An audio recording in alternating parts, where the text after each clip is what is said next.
Welcome, guys, to How the Frack We Got Here, a show that takes the news and events of the week and try to make sense out of it all. I'm your host, the most Will Buchanan, and on this show, we simply are all about the facts. There are plenty of news stations out there that simply want to do anything short but inform you. Here at How the Frack We Got Here, that's all we believe in. You go up to the left, we go up to the right, we go up to the middle of independence. We go after all sides because there's more than one side of a story to everything, and you need to know it all in order to actually actually formulate your own opinion, and that's what we try to do here at How the Frack We Got Here. Thanks for listening, and hold on, it's gonna be fun. Welcome, guys, to How the Frack We Got Here, a show that takes the news and events of the week and try to make sense out of it all. I'm your host, the most Will Buchanan, and on this show, we simply are all about the facts. There are plenty of news stations out there that simply want to do anything short but inform you. Here at How the Frack We Got Here, that's all we believe in. You go up to the left, we go up to the right, we go up to the middle of independence. We go after all sides because there's more than one side of a story to everything, and you need to know it all in order to actually formulate your own opinion, and that's what we try to do here at How the Frack We Got Here. Thanks for listening, and hold on, it's gonna be fun. All right, guys. Today's date, April 21st, 2021, and this is How the Frack We Got Here. I'm most Will Buchanan. How the Frack We Got Here. We do take the events of the week and try to make sense of it all. Before I do get started, this is usually a family-friendly podcast, but with the news that we're going to be going over today, guys, it's going to be a little bit on the rough side. So definitely, viewer discretion is heavily advised. Just because of the clips and the stories we'll be covering today. So if you do have young viewers around, please be very careful because it's going to be some nitty-gritty stuff tonight. Aside from that, welcome. I was going to start off with Derek Chauvin just because of him being found guilty on all three counts and what to expect from there. But unfortunately, we have some other news that we must actually cover first, as this happened just literally an hour after the verdict. Verdict was read in Minneapolis. News of another deadly police shooting, this time in Columbus, Ohio. A police officer shooting and killing a 16-year-old girl. Authorities saying she was armed with a knife. The Columbus Division of Police quickly releasing the officer's body camera video tonight, showing the scene, asking for patience while the investigation now unfolds. And what the mayor is now saying tonight. ABC's Trevor Ault now from Columbus, and we warn you tonight, the images again are disturbing. Just hours after Derek Chauvin's guilty verdict, outrage erupting in the streets again over yet another police shooting, this time in Columbus, Ohio. Hundreds of demonstrators shouting the name of Ma'Khia Bryant, a 16-year-old killed by a Columbus police officer Tuesday afternoon. There's these grown girls over here trying to fight us, trying to stop us getting here now. Today, police releasing 911 calls and new body camera footage of the incident. Officer Nicholas Reardon stepping out of his vehicle, approaching multiple people in an altercation. It appears Ma'Khia Bryant, in the black t-shirt and jeans, swings a knife at the girl in pink. Officer Reardon then firing a burst of shots. She had a knife. She just went at her. Officers then performing CPR on Bryant until paramedics arrived. She would later die at the hospital. Her aunt at the scene in anguish. She was a good kid. She was loving. Yeah, she had issues, but that's okay. She deserved to die like a dog on the street. Now pressing questions for the city of Columbus after a recent string of fatal shootings by law enforcement. In December, Casey Goodson Jr. and Andre Hill, and now Ma'Khia Bryant, all shot and killed. And tonight, the mayor of Columbus is asking questions too. Did Ma'Khia Bryant need to die yesterday? How did we get here? This is a failure on part of our community. Some are guilty, but all of us are responsible. Trevor Ault with us tonight from Columbus. And Trevor, that officer I know is now on administrative leave and the investigation now underway into whether the shooting was justified. It is, David, and the interim chief of police here is still not weighing in on that, but he has said officers are authorized to use lethal force if there's a deadly threat to themselves or to a third party. Now, an independent investigation is underway to determine whether or not Officer Reardon followed policy or broke the law. Now, guys, without being said, yes, another 16-year-old Ma'Khia Bryant life was lost because of an officer that fired multiple shots because she was fighting with other individuals with a weapon in her hand. Let's be honest, it's going to be one of those situations that we have to give it time and patience for, because we just saw a year of an officer using excessive force, Derek Chauvin, who killed George Floyd. So now we're seeing another, and this is, like I said before, the reason why it's so shocking, the reason why it's hitting so hard, is because that happened literally hours after now what seems to be the third officer that was ever tried and found guilty in the murder of a minority. So again, it's one of those situations to where a lot of people, of course, if you watch social media, if you've seen social media, then you already know off the bat that a lot of people have weighed in. Some have said that the officer wasn't at fault. Some said, why did the officer shoot for, the leg or the femur, or why not, try to shoot to wound instead of shooting to kill? Well, she had a knife in her hand. I mean, you've heard everything under the sun. As far as people looking at the video and going, well, what do you expect the officer to do? He saw he saw somebody's life being threatened, and again, if you're listening to the 911 call, it's only giving us just a little bit of this. And the reason why I say at this point that until we actually get more information, it's going to be hard to say, because from the looks of things, yes, it seems to be another case of officers jumping too quickly to use their firearms. It really is. It looks like a case of officers jumping too quickly to use their firearms. Especially in this case, like I said, going over the body cam footage like this right here, if we were going to look at it again, and I apologize because, again, it might be very graphic, and I'm just going to go ahead and mute it, just because I was going to mute it, because as you can see, like, this is the body cam from the officer as he's walking up. So, of course, fighting is still ensuing. He pulls his gun. And, of course, right there, of course, they pause it right there because you can't really, they're not going to show the actual shooting occurring just because of its graphic nature. But at the same time, it's a lot of things really went wrong in this situation. And I say a lot of things really went wrong in that situation because, number one, he was an officer unto himself. If the call that went out said that, this was a fight, that multiple people were fighting, and yet one officer shows up. I don't understand that, because usually in that case, if there are multiple people that are engaged in fighting, then of course there should be some sense of, okay, we need to de-escalate the situation, maybe not a gun. And that's where my mind goes. I'm not gonna lie. Initially when I watched that video, my mind goes, it shouldn't have been a gun first, because again, it's too easy. It's too easy for law enforcement to assume deadly force. Considering the fact that a lot of people are going to say right now, well, I bet if she was white, he wouldn't have shot. It's hard to argue that, considering that there's multiple videos of individuals who are not black, who are not Hispanic, who have assaulted officers, attacked officers, even shot at officers, and officers have yet to use deadly force. In this case, yes, it becomes a question of whether or not deadly force was justified.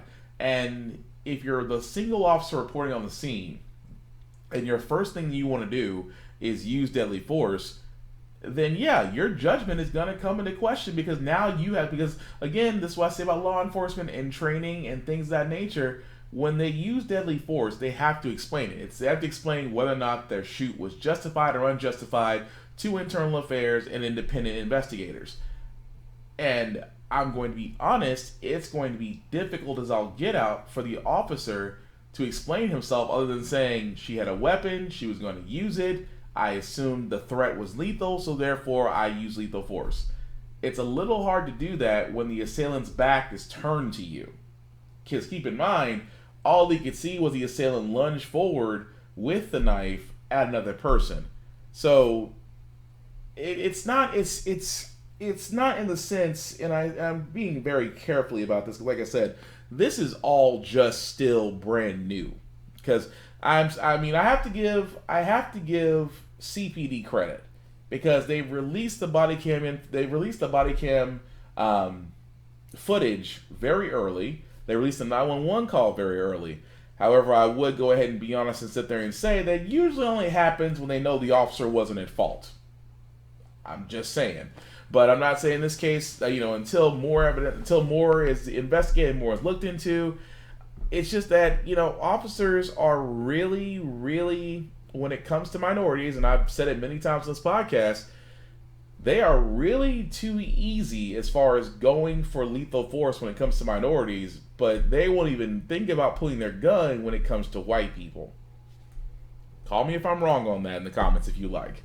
But also another part of this story, which it took me a while to find it, but apparently there was another part in which an officer was called, in which officers that were at the scene of when Ma'Khia Bryant was killed, there was one comment that was said that, again, it makes no sense that it was actually said there. Yeah, so. Blue lives matter. Crazy. Nope. Insult. Especially at this place right now. Yeah, it's definitely an insult. You sound stupid as fuck, bitch. Yeah, so. Blue lives matter. Crazy. Nope. Insult. Especially at this place right now. Yeah, it's definitely an insult. You sound stupid as fuck, bitch.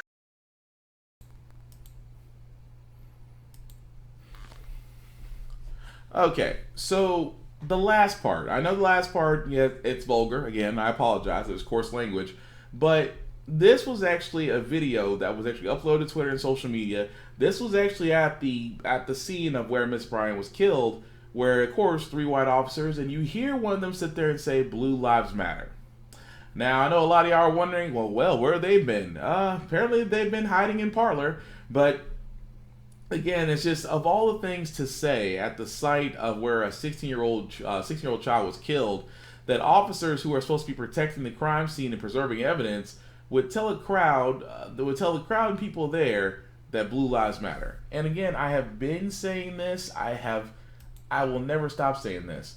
But Blue Lives Matter and All Lives Matter were only put there just to confront Black Lives Matter. And again, Black Lives Matter itself is a good movement. But again, with a lot of things that are usually said, it never ceases to amaze me that Blue Lives Matter and All Lives Matter seems to pop back up like groundhogs on a missing day.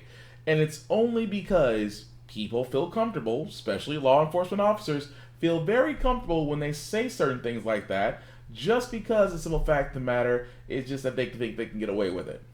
And, I mean, we can blame, I said, yes, we can blame Trump, we can blame that new way of thinking, we can blame those that, follow him like a cult, but ultimately, Black Lives Matter, it always seems there's going to be those individuals out there that feel like when one ethnic group is getting attention, that they are feeling left out and will create or conform something to match that, to sit there and say it's logical, which is not. It's a stupid way of just saying, hey, look at us because we matter too. You guys have mattered for like the last 400 years, and yet you've prospered from that.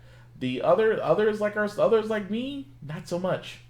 But again, this is why I say it's such a hotbed topic, because keep in mind, those other two murders, especially Andre Hill, because remember, Andre Hill was the guy that was leaving his house, and an officer rolled up on him and shot him thinking he had a weapon, and no weapon was found on him. And that officer is still awaiting trial. Because keep in mind, this is the one thing I'll say about Derek Chauvin before I play the video of his verdict. This is a turning point. This is a turning point for all law enforcement, because we kept on saying that the system is broken. That is beyond fact. The system is broken. That there needs to be police reform. That, again, Biden and Harris, I'm going to get to them very soon because they also spoke on this too, that things need to change, and rather quickly. But even so, just yesterday, it was just nice to finally see this happen in a courtroom, because, again, Every black person, I don't care who you are, was holding their breath. Read the verdict says they will appear in the permanent records of the 4th Judicial District. State of Minnesota, County of Hennepin, District Court, 4th Judicial District. State of Minnesota Plaintiff versus Derek Michael Chauvin, Defendant. Verdict, Count 1. Court file number 27, CR 20-12646. We, the jury, in the above entitled matter as to Count 1, unintentional second-degree murder while committing a felony, find the defendant guilty. This verdict agreed to this 20th day of April 2021 at 1:44 p.m. Signed, juror foreperson, juror number 19. Same caption, verdict count 2. We, the jury, in the above entitled matter as to count 2, third-degree murder, perpetrating an eminently dangerous act, find the defendant guilty. This verdict agreed to this 20th day of April 2021 at 1:45 p.m. Signed by jury foreperson, juror number 19. Same caption, verdict count 3. We, the jury, in the above entitled matter as to count 3, second-degree manslaughter, culpable negligence, creating an unreasonable risk, find the defendant guilty. This verdict agreed to this 20th day of April 2021 at 1:45 p.m. Jury foreperson 019. Members of the jury, I'm now going to ask you individually if these are your true and correct verdicts. Please respond yes or no. Juror number 2, are these your true and correct verdicts? Yes. Juror number 9, are these your true and correct verdicts? Yes. Juror number 19, are these your true and correct verdicts? Yes. Juror number 27, are these your true and correct verdicts? Yes. Juror number 44, are these your true and correct verdicts? Yes. Juror number 52, are these your true and correct verdicts? Yes. Juror number 55, are these your true and correct verdicts? Yes. Juror number 79, are these your true and correct verdicts? Yes. Juror number 85, are these your true and correct verdicts? Yes. Juror number 89, are these your true and correct verdicts? Yes. Juror number 91, are these your true and correct verdicts? Yes. Juror number 92, are these your true and correct verdicts? Yes. Are these your verdicts, so say you one, so say you all? Yes. Members of the jury, I find that the verdicts as read reflect the will of the jury and will be filed accordingly. I have to thank you on behalf of the people of the state of Minnesota for not only jury service, but heavy-duty jury service. What I'm going to ask you to do now is to follow the deputy back into your usual room, and I will join you in a few minutes to answer questions and to advise you further. So, all rise for the jury.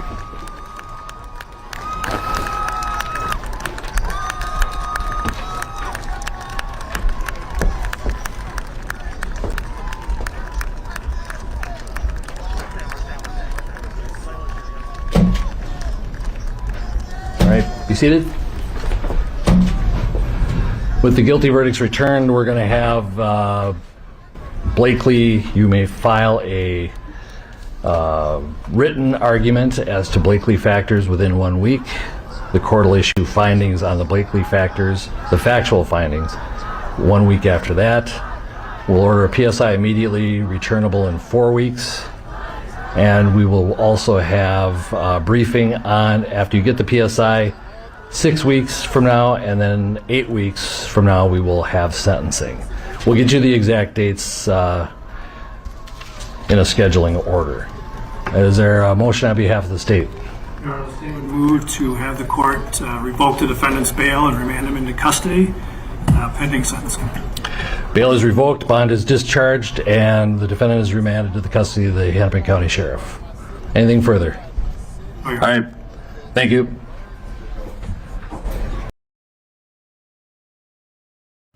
Now, again, we all saw it yesterday. I mean, I'm pretty sure that everybody that was glued to a television or their phone or to the web, because every news out there, every news station and independent publishing had broadcasted it, and yeah, we were able to breathe. Let's be honest. It's never a good track record when law enforcement is on trial for minorities, and even though we as the world sat there and saw a man literally get murdered right in front of us, and the evidence was overwhelmingly showing that Derek Chauvin was guilty, we as black people still had to hold our breath. We still had to sit there and hope that, we would still come back with a guilty verdict, because even with all that, even with all the evidence, all the witness testimony and things of that nature, it still felt like the jury could still come back and sit there and say, not guilty. I mean, keep in mind, we're not too far off from Breonna Taylor. When Breonna Taylor was killed in her sleep, officers used a no-knock warrant and basically barged in and shot her in her sleep, and we all thought that was a slam dunk. But we all saw what Daniel Cameron did was poison the case, and of course, the jury did not move to indict those officers. So of course, we have a history. We have a history of this because we always feel there's going to be a bias, and we were surprised that not only did the jury deliberate this case in less than 11 hours, which is the quickest turnaround for most murder cases. Less than 11 hours they deliberated, and it was unanimous, which means it's going to be harder for Chauvin to try to appeal that, saying he got a unfair trial because the decision among the jury was unanimous. Little hard to fight that. On top of that, the Blakely factors, which the judge was talking about, was again areas of appeal, which Chauvin and his lawyers may try to do that, but it's going to be hard for them to get an appeal. It's harder for them to get an appeal granted to them, like I said, of the evidence and everything else moving forward. Now, the charges themselves, before I go into the next clip, the charges themselves, most importantly, the second and third degree murders. Second degree carries a maximum sentence of up to 25 years. Third degree carries a maximum of 15 years. And of course, he's still charged with 2 other counts, which is additional 5 to 7 years apiece, which means that the judge could honestly throw anywhere up to 45 years in jail for Chauvin. Now, a lot of people are sitting there saying, well, he might get what Amber Geiger get. Well, here's the problem with Amber Geiger. And again, I use the other 2 cases, specifically the case of Muhammad Noor and Amber Geiger. For all those who don't remember Muhammad Noor, he's the one that actually, unfortunately, killed a white woman that called 911. But he sat there and said he feared for his life and shot her. And of course, the blue didn't back him up, and he got 12.5 years. Amber Geiger was the one that killed Botham Jean because she basically broke into his apartment and killed him, and she only got 10 years. Both of those charges were manslaughter. In this case, what makes this different is Derek Chauvin is murder. And since it's not only 1 case of murder, but 2 counts of murder, it is going to add up in years. But again, we are going to be again still worried because yes, he's convicted. Yes, sentencing will happen 8 weeks from now. But the question is, how many years will he actually get? Because honestly, he should get at least 40. He should get at least 40 years off the 2 charges after the 2 murder charges alone. But again, that's going to depend upon the judge at the time of sentencing. Now, of course, every news, like I said, for every news article was actually covering this, especially in the sense of Fox News. And let me tell y'all something about Fox News. Fox News itself never disappoints, especially what one Fox News correspondent said after the guilty verdict was read. Talked about, we said the same thing over and over again. The cops found it disgusting. Everything is like, but there was this myth going around of a disagreement, I guess, so that the media could cling to the narrative that America is full of racist rubes, which is something that makes maybe their viewers feel superior. But this wasn't a divisive case. And I think it's a contrast between the reality of Americans who are experiencing this all at once and the manufactured environment of the people who create the news, which is that this reflects a racist country. It reflects racial division. It means the cops are all racist. It means it's not a bug in the system. It's a system itself. That was what was creating the perception of division. Everybody agreed this case was disgusting and ugly and there should be justice. But there was another story being played a lot.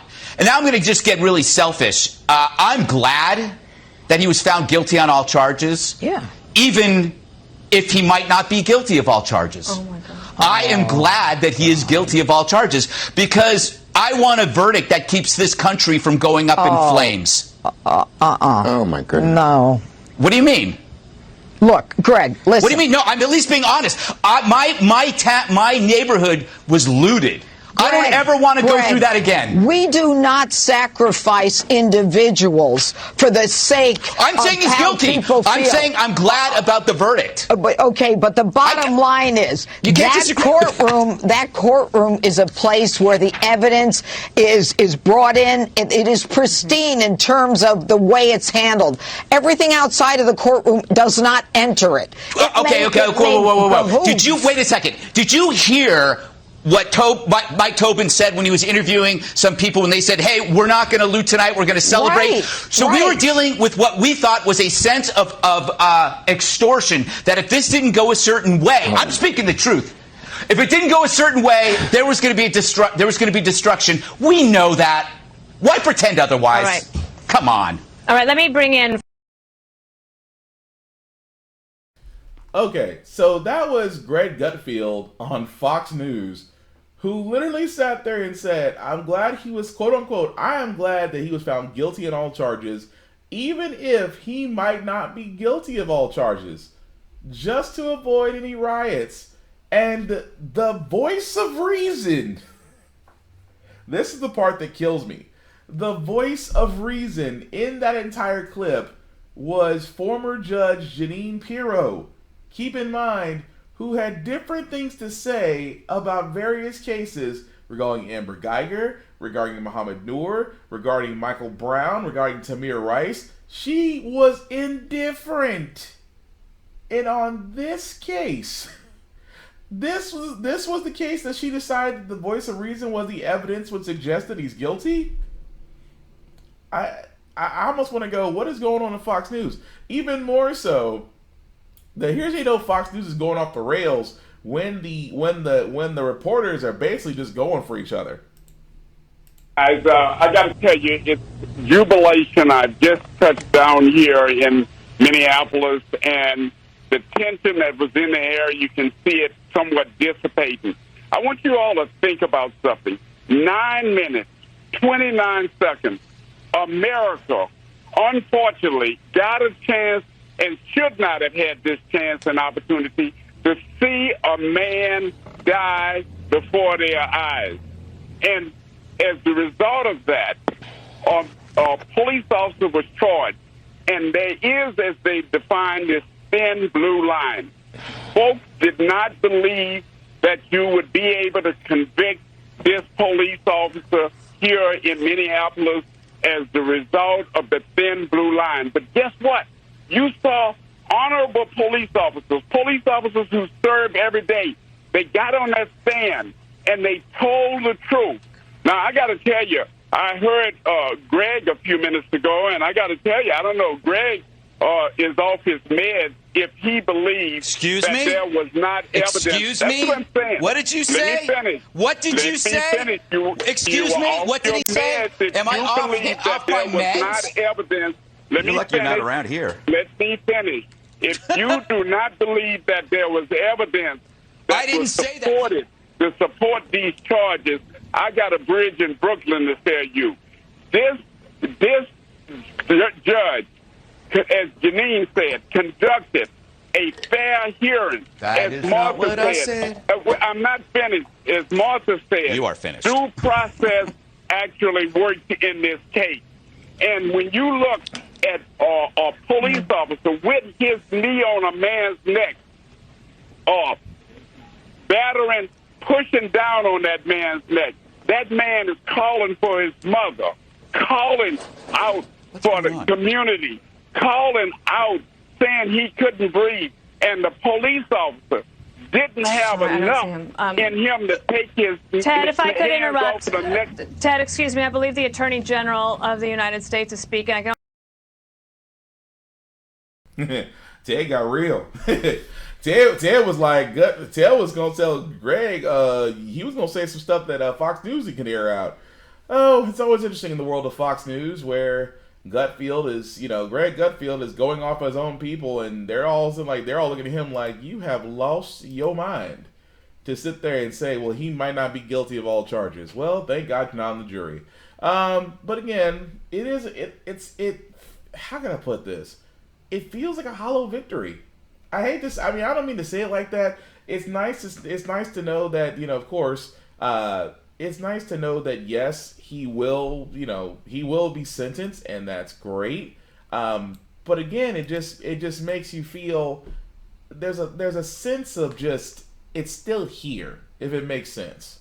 Like for me, it's just like that anxiety, that waiting to exhale. I don't mean to bring up a movie about about four black women entering lives, but it's like a waiting to exhale. It's like, when are we gonna finally see justice? When are we gonna finally see not only just police reform, but just justice reform as a whole? And of course, good old Joe decided to speak up, especially also Biden-Harris, after the verdict, and this is what they said. Today's verdict is a step forward. I just spoke with the governor of Minnesota, who thanked me for the close work with his team. I also spoke with George Floyd's family again. Remarkable family of extraordinary courage. Nothing can ever bring their brother, their father back. But this can be a giant step forward in the march toward justice in America. Let's also be clear that such a verdict is also much too rare. For so many people, it seems like it took a unique and extraordinary convergence of factors. A brave young woman with a smartphone camera, a crowd that was traumatized witnesses, a murder that lasts almost 10 minutes in broad daylight for ultimately the whole world to see. Officers standing up and testifying against a fellow officer instead of just closing ranks, which should be commended. A jury who heard the evidence, carried out their civic duty in the midst of an extraordinary moment, under extraordinary pressure. For so many, it feels like it took all of that for the judicial system to deliver a just basic accountability. We saw how traumatic and exhausting just watching the trial was for so many people. Think about it, those of you who are listening. Think about how traumatic it was for you. You weren't there. You didn't know any of the people. But it was difficult, especially for the witnesses who had to relive that day. It's a trauma. On top of the fear so many people of color live with every day when they go to sleep at night and pray for the safety of themselves and their loved ones. Again, as we saw in this trial from the fellow police officers who testified, most men and women who wear the badge serve their communities honorably. But those few who fail to meet that standard must be held accountable, and they were today. One was. No one should be above the law. And today's verdict sends that message. But it's not enough. We can't stop here. In order to deliver real change and reform, we can and we must do more to reduce the likelihood that tragedies like this will ever happen and occur again. Well, here's the one thing, Mr. Biden. Here's the one thing, President Biden, I keep on saying multiple times. I love how they sat there and said, well, this is only the start. Not to mention, keep in mind, there's two things out there that I'm surprised he didn't mention. The George Floyd Police Reform Act, which again would have eliminated, banned chokeholds, no-knock warrants, and actually would have helped to curb extreme, or I should say lawlessness policing like we saw. I'm surprised that, I was expecting that. I'm not sure if they were just, out of respect for the family or things of that nature, but not one time has the George Floyd Police Reform Act was actually talked about. Because that's exactly what we're trying to do. We want to sit there and say police reform needs to happen. I was like, I'm surprised the president didn't mention it. And of course, Madam Vice President Kamala Harris didn't mention it. Because of course, Joe is still going to ride the line. He's still going to sit there and say, well, there's a lot of good cops, but there's just a few. I said, please don't say there's a few that are just wrong. Because we've heard we've heard when people sit there and say, well, there's a lot of good cops out there. Really? Because they haven't let out, because you know what? Again, when Miss Fraser videotaped this, who again should be held as a hero for videotaping, even though she was told not to stop videotaping. But the fact of the matter is that woman was a hero, and I just thought to myself, would we really have the trial we had that video not gone viral, had that video not been seen in almost every corner of the globe, had it not been for the protests, had it not been just for the clear, crystal clear video of watching a man die because another man decided to basically kill him, would we have gotten the trial that we saw? Because again, it's like Jacob Blake again. That's another one. That officer is right back on the street after he basically paralyzed Jacob Blake. I mean, it's one of those things where I sit there and say it's hard to sit there and say we get justice when the laws are still the same, when defunding the police is more seen as, you're just trying to get rid of cops. No, we're trying to get rid of bad cops. Because again, I've been saying this the whole entire time. Law enforcement, you have to train longer to be a certified plumber than you have to be for a law enforcement officer. You have to be educated and schooled to be a hairstylist longer than be a law enforcement officer. Do you understand that the shortest career path before a law enforcement officer is a general contractor? Again, a general contractor takes a little over a year and a few months to be certified, and that's only the lowest tier. And yet, being a law enforcement officer is still quicker than that. Things have to change, and it needs to change. Because you know why? Again, you guys, like I said before, going back to the case I'm talking about, everybody doesn't. I wonder if everybody remembers the case of Officer Walker. Of Walter Scott. Because keep in mind, Walter Scott was just 6 years ago. Remember the man that was basically shot in the back by an officer because he ran away from him and showed no signs of hostility and showed no signs of aggressive violence toward the officer? Federal judge ruled former North Charleston police officer Michael Slager committed second-degree murder when he shot Walter Scott multiple times in the back in April of 2015, captured on video. Tonight, Scott's mother is grateful for the 20-year prison sentence. And I am rejoicing, and I'm glad in it. In federal court, Slager had pleaded guilty to violating Scott's civil rights after jurors deadlocked in the state's murder trial a year ago. The defense argued the shooting was self-defense after Scott ran from a traffic stop. His laugh, we'll never get to hear that laugh again. The sentence, a milestone. In other cases of alleged police misconduct, from Ferguson to Baltimore to Charlotte, no convictions. To receive some jail time, that actually is incredible. Today, for the first time, an emotional Slager told the Scott family he took responsibility, and he thanked them for their forgiveness. Not to forgive. Gabe Gutierrez, NBC. Crazy, isn't it? And that was just what 2015, 21, 6 years ago. 6 years ago.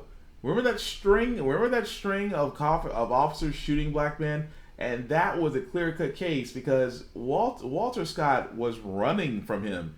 He showed no signs of aggressive action. He showed no signs of threatening the officer's life. And in clear-cut camera, the officer still shot him. So again, and that was 20 years. He just now accepted that fact that he's going to be doing 20 years. 20 years for a murder that he didn't have to do. And yet the jury at the time was going to stand and say, yeah, the shooting was self-defense. And yet people wonder that, with everything going forward, all the evidence that we have in front of us, it may not always be the case that we will be able to get convictions because it's going to be hard for us to get justice.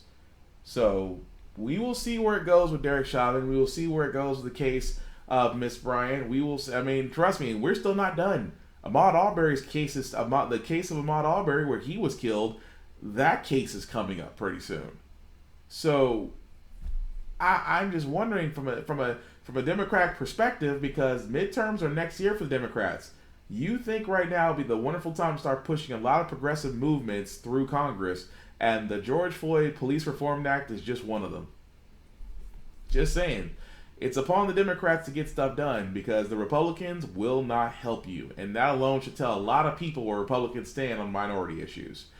But with that being said, guys, we do have a little bit more stories. Like I said, that was kind of the majority I did want to cover. I did want to cover a little bit of business because, again, guys, if you have been paying attention to the markets, especially cryptocurrency is hot right now. But what else is about to be hot is cannabis.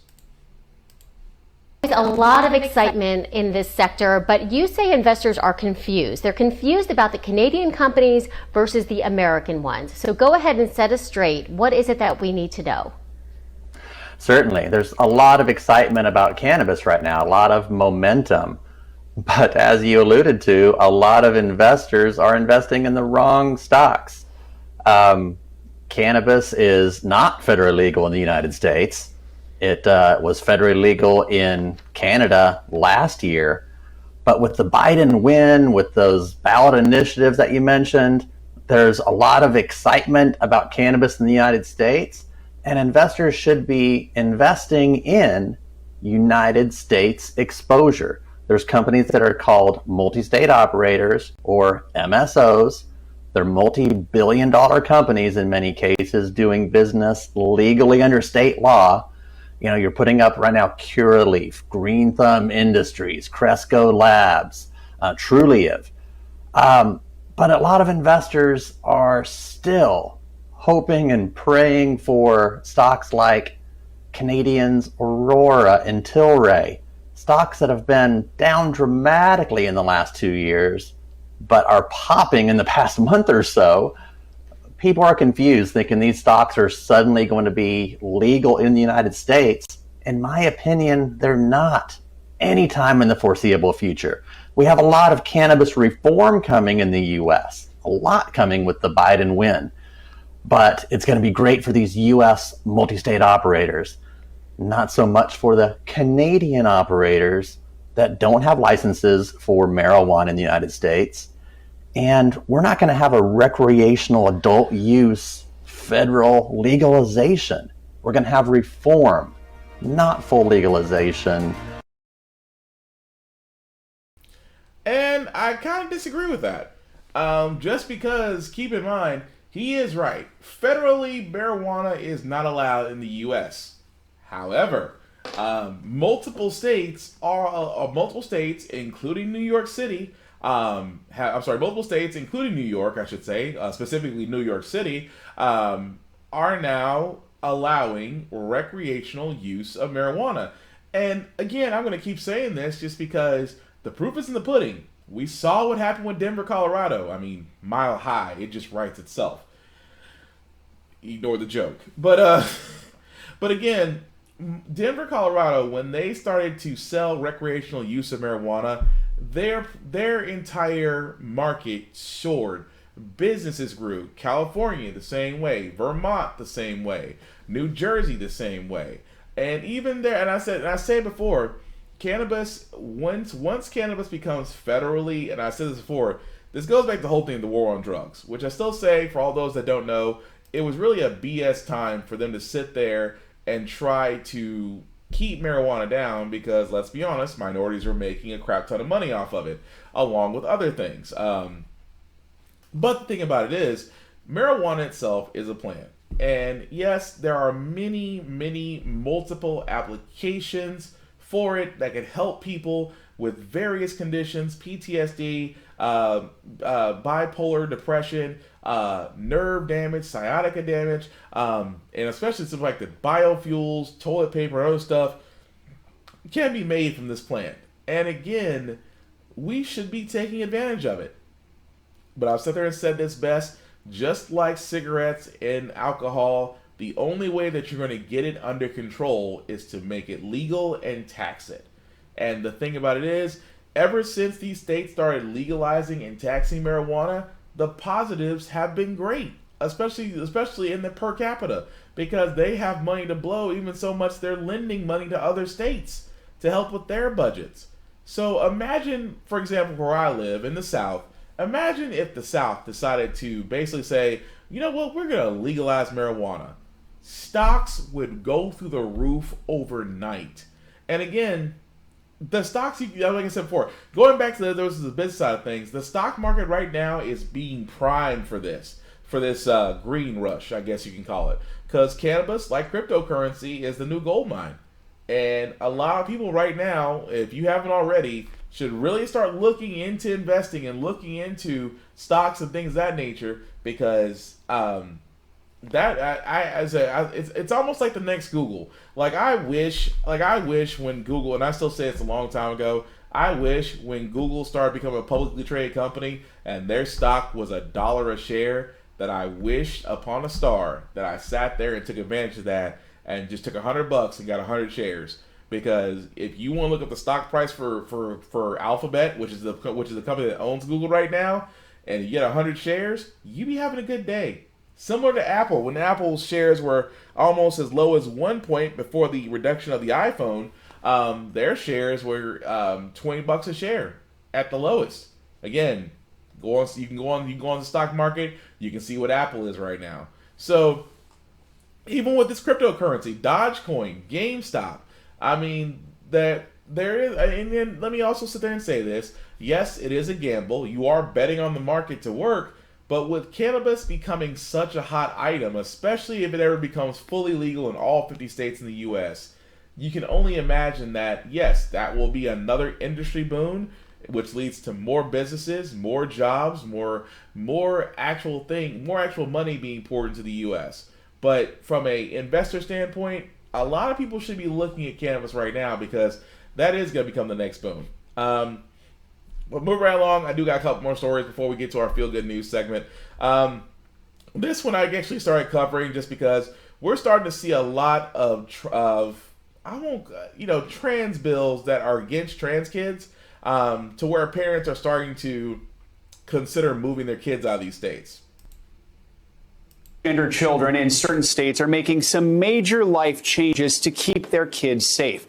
They're planning to move away from states considering legislation that targets transgender people either in sports or in other parts of life. One mom from Arkansas, Amanda Dennis, says her family may leave in the coming years, saying the benefits are not going to outweigh the dangers of raising our children here in this state. NBCOut.com reporter Joe Yerkeba joins us now to talk about how and why these parents are making these tough choices. Joe, thank you for joining us. Let's start with the Dennis family. And again, let's remind folks, this is Arkansas, where the legislature passed controversial legislation. The Republican governor vetoed it, and then lawmakers overrode that veto. What did this family tell you about their fears and what they want for their daughter? Sure. So Amanda Dennis has lived in Arkansas for almost her whole life, but she said that she's willing to leave if she can't get care for her trans 8-year-old Brooke when she'll need it in a few years. And she said she'll also have to tell Brooke that she can't try out for or compete on girls' sports teams soon. So they're weighing all of their options in the next few years and might end up having to leave the state. Now, Joe, this is about more than who gets to play on which sports team. How are these bills affecting families even before they're signed into law? Well, one Texas mom, Amanda Briggle, told me that she's terrified of a bill that would make it child abuse for her to provide gender-affirming care to her trans son. And if that law passes, it could result in her son being taken from her and put in foster care. There's also a bill in North Carolina that could ban gender-affirming care for trans people under 21. Maddie, a 13-year-old trans girl there, told me that the bill, just debate over the bill, is really affecting her emotionally, because she said she needs her puberty blockers and her hormones to just help her leave the house in the morning. So people are definitely really scared. I hope lawmakers who are debating this legislation can hear those stories and stories like this to understand.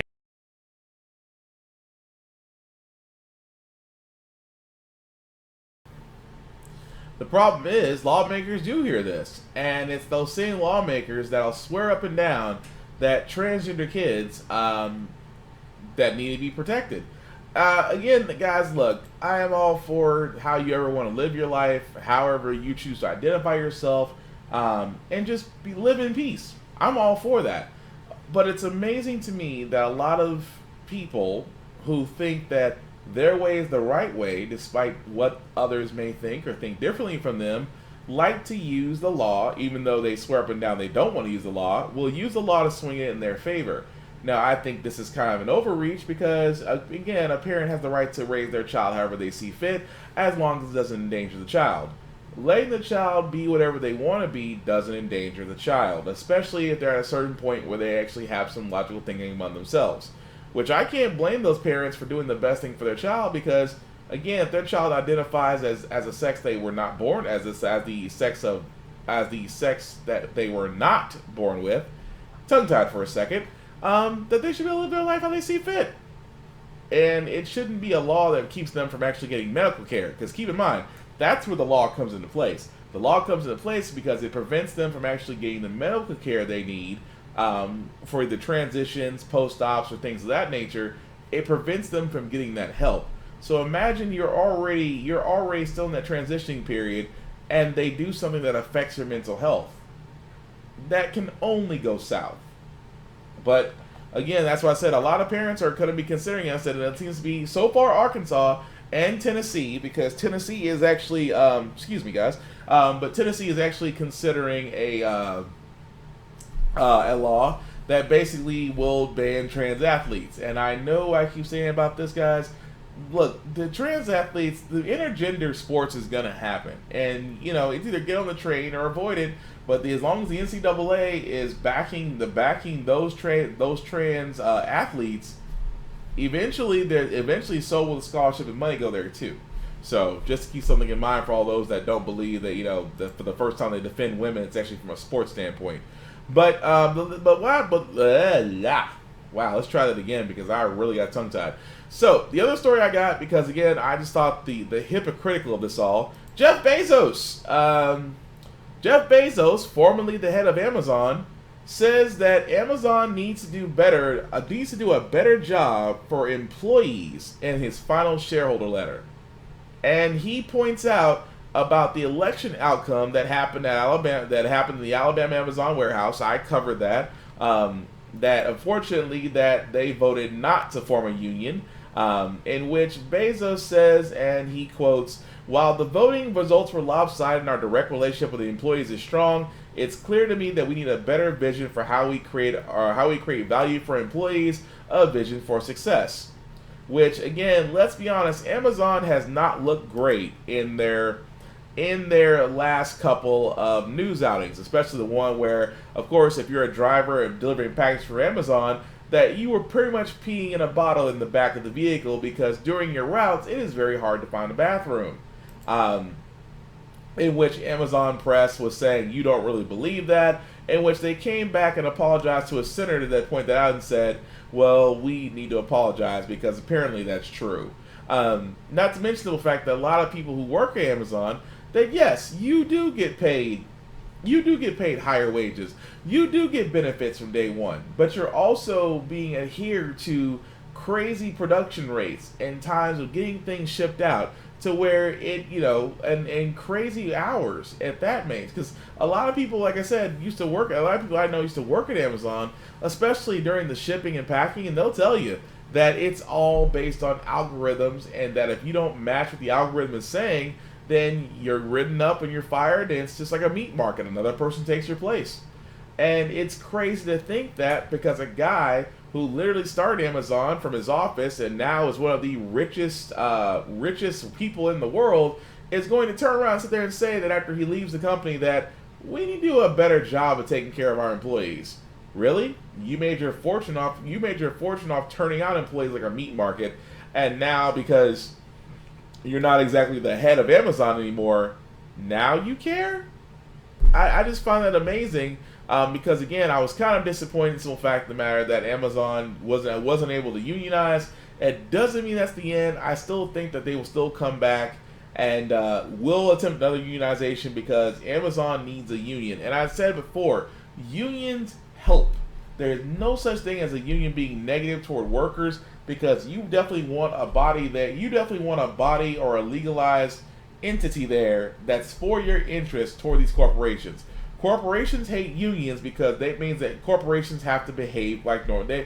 Corporations have to behave normally, and they can't simply just go off the handle just because a lot of employees are, how can I put this ever so nicely, disappointed. Again, I'm not surprised by that. But the last story that I got, guys, that I want to talk about is, I don't know if this is good news or bad news, but let's go ahead and say it.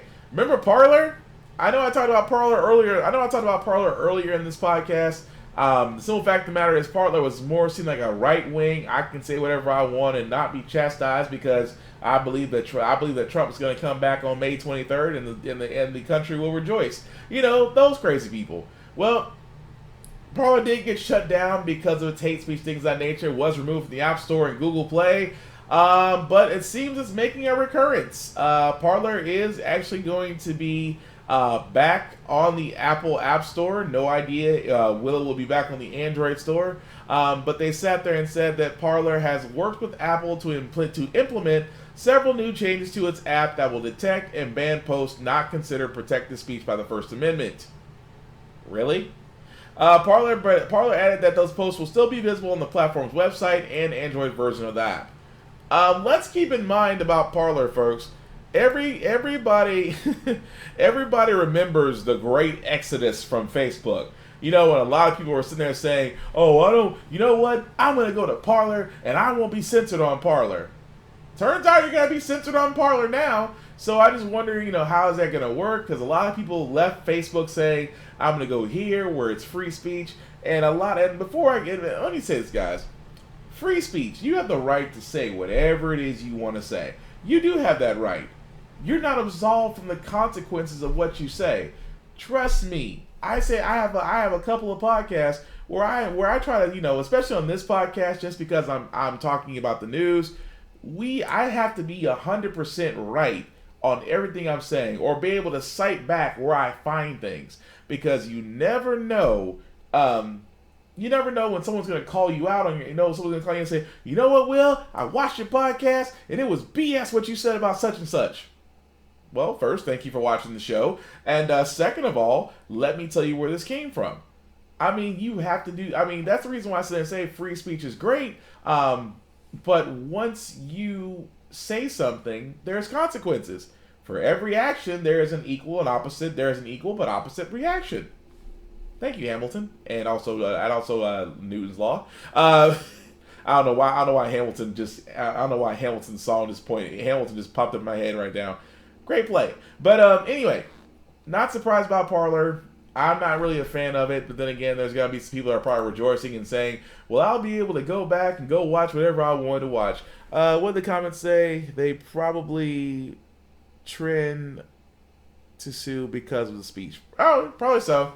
But again, it's free. Some people just get free speech messed up. Because you can say whatever you want. It's the fact that you're not absolved of the actions of it. But then again, I blame that because Trump never saw the actions of his. Trump never saw the action of his words, at least not yet. But anyway, let's go into our feel good news segment because Lord, we need one after this week, and honestly, and not only this week, but just the last 48 hours.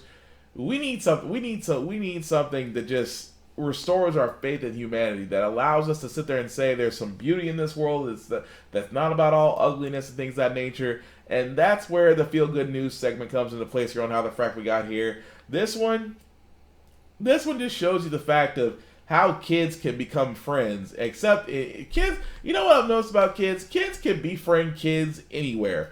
I've seen that happen multiple times, but it's always funny when I sit there and, in this story, these kids basically became friends through distant learning. And let's see if it plays.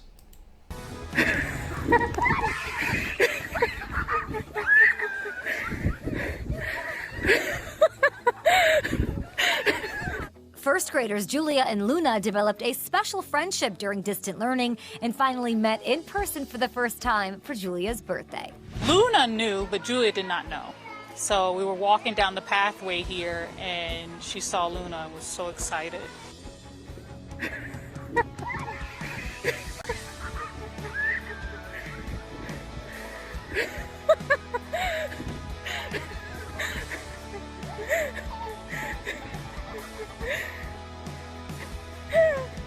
I thought it was really exciting. I'm like, oh my gosh, I get to see Luna for the first time! And I kind of liked her, the way she is. It was really really touching. And after months of zero contact, Mom let the hugging slide.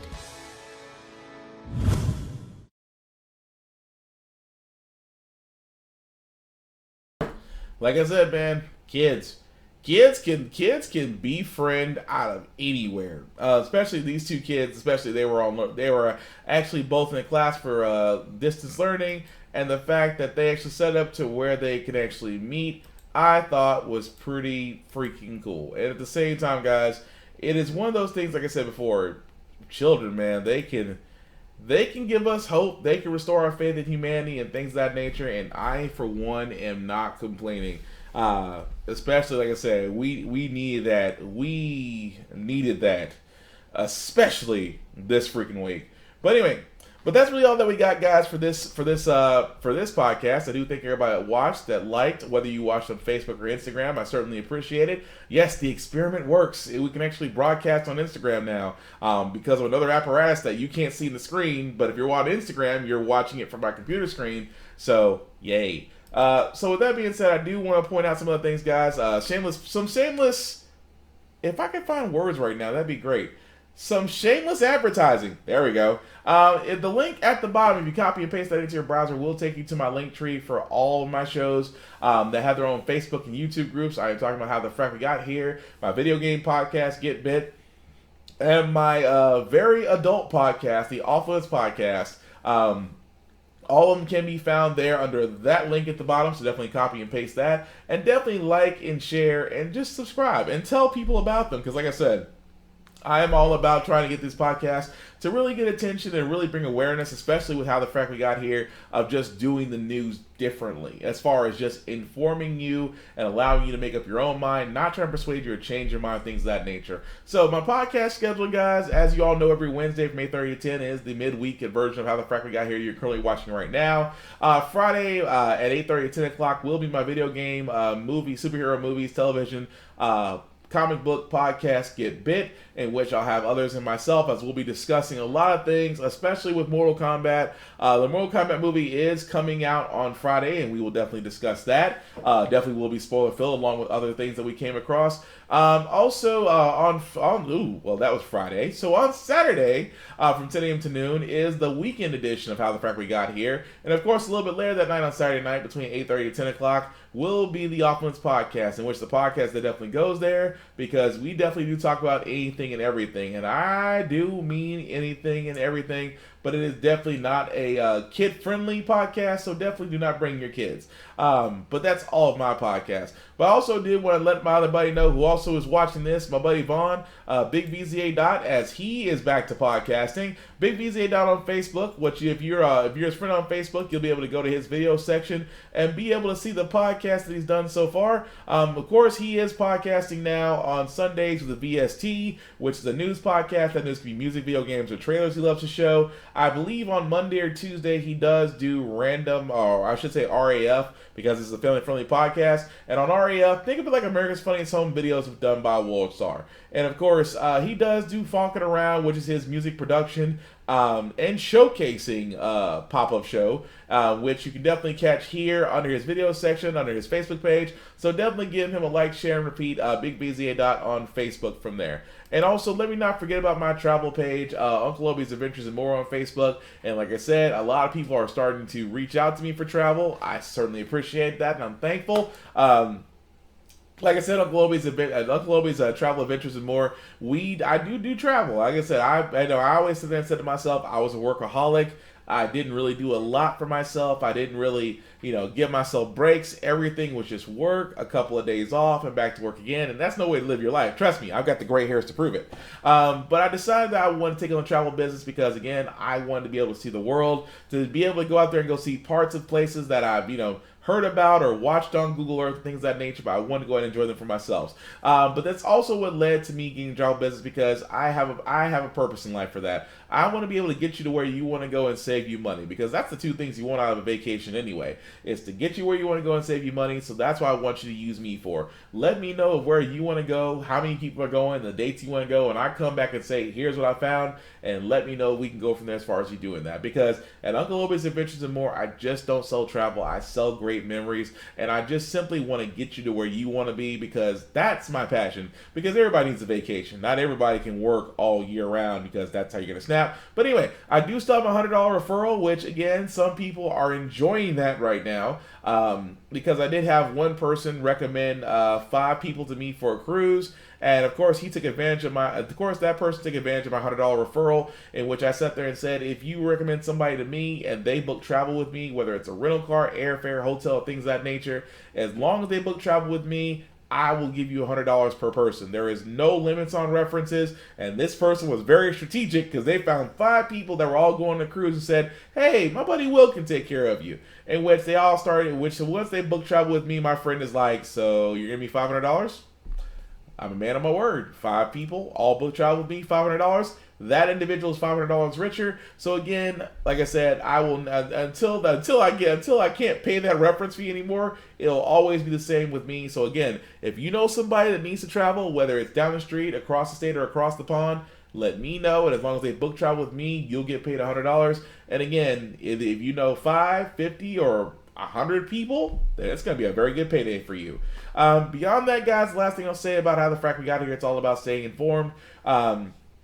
As I said before, my whole intent behind this podcast is just to inform people, to provide you all the facts to allow you to make up your mind for yourself. Not to persuade you, not to change your mind, not to pollute the waters, but do what the old news stations used to do of old. Because we do a lot better once we're informed.